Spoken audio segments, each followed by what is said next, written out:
அனைவருக்கும் வணக்கம். நான் பிரபாகரன், ஜோதிடர், சென்னையிலிருந்து பேசுகிறேன். இப்போ நான் என்ன சொல்ல போகிறேன்னா, இந்த கடலில் சிப்புக்குள்ள முத்து எப்படி உற்பத்தி ஆகுதுன்னு ஒரு குறிப்பு இருக்குது. அதை தான் சொல்ல போகிறேன். கருத்தில் கொண்டு நீங்கள் பயன்பெறுங்க.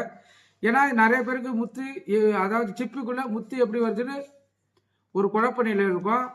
அது எப்படி வருதுன்னு கருத்தை தான் முன்னோர்கள் எழுதி வச்சுருக்காங்க. அதை தான் சொல்ல போகிறேன். நீங்கள் கருத்தில் கேட்டு பயன்பெறுங்க.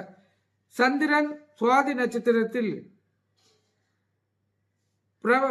பிரவேசிக்கும் போது கடலில் மழை பெய்தால் கடலின் அடியில் சிப்புகள், அதாவது கடலில் அடியில் இருக்கிற சிப்புகள் மேலே வந்து ஆனந்தித்து மழை நீரை தமக்குள் பெற்று மூடிக்கொண்டு உள்ளே சென்றுவிடும்.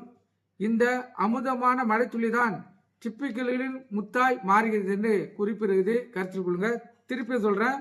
சந்திரன் சுவாதி நட்சத்திரத்தில் பிரவேசிக்கும் போது கடலில் மழை பெய்தால் கடலின் அடியில் உள்ள சிப்பிகள் மேலே வந்து ஆனந்தித்து, அது ஆனந்தனா அதுக்கு ஒரு சந்தோஷம். மழை பெய்ஞ்சிச்சுன்னா அதுதான் ஆனந்தித்து போட்டிருக்காங்க.